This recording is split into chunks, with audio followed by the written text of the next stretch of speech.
श्री स्वामी समर्थ मित्रांनो, आज आपण स्वामींच्या एका अशा भक्ताची गोष्ट बघणार आहोत की ज्याच्यासाठी स्वामी खुद स्वतः भजनामध्ये दंग झाले. त्या भक्ताचे नाव नानाबुवा तांदुळवाडकर. सातारा शहरात नानाबुवा तांदुळवाडकर नावाचे भजनामध्ये सदैव दंग असणारे वारकरी होते. ते अतिशय प्रेमळ स्वभावाचे होते. श्री दत्तावतारी स्वामी महाराजांची कीर्ती त्यांच्या कानावर गेली आणि त्यांच्या मनात आले की स्वामी समर्थाचे आपण दर्शन घ्यायचे. साताऱ्याहून निघून एक दिवस ते अक्कलकोटला आले. तेव्हा स्वामी चोळप्पाच्या घरी मुक्कामाला होते.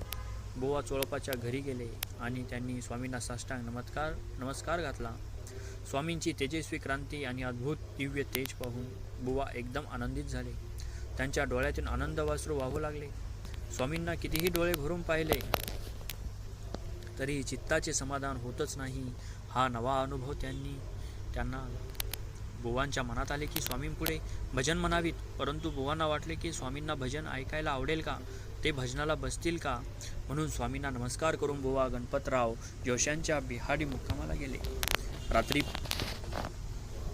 पडल्यावर स्वामी अचानक जोशी बुवांकडे आले. रात्रीसुद्धा स्वामींच्या आगमनाने लख्ख प्रकाश पडला.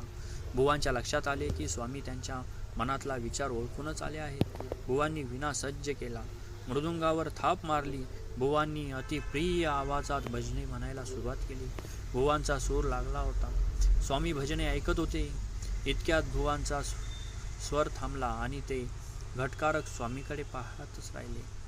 लोकांना काहीच कळेना. बुवा काही वेळाने भानावर आले. त्यांनी त्यांची भजने पूर्ण केली. तेव्हा गणपतराव जोशी यांनी बुवांना विचारले की बुवा, भजन चालू असताना तुम्ही फटकाभर थांबलात आणि स्वामीकडे पाहतच राहिलात.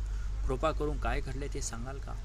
बुवा म्हणाले, स्वामी भजन ऐकण्यात तल्लीन झालो होतो, परंतु स्वामींनी मला अचानक पंढरीच्या विठोबाचे दर्शन दिले.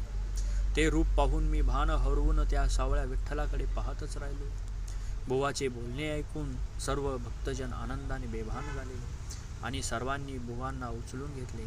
कारण प्रत्यक्ष दत्तावतारी स्वामींनी बुवांना भगवंताचे दर्शन घडविले होते.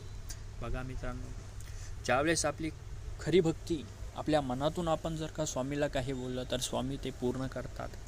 स्वामी आपल्या भक्तांची इच्छा ही आपल्या खांद्यावर घेऊन बाळगतात. पण त्यासाठी आपली ही भक्ती निष्कर्म असायला हवी. आपण जर का मनातून स्वामींना साकडं घातलं, हाक घातली किंवा स्वामींच्या चरणी प्रार्थना केली तर स्वामी ते ऐकतात. स्वामीच्या सेवेमध्ये यायचे असेल तर एक गोष्ट करा, आपल्या मनातील अहंकार, मीपणा बाजूला ठेवून स्वामींची सेवा करा.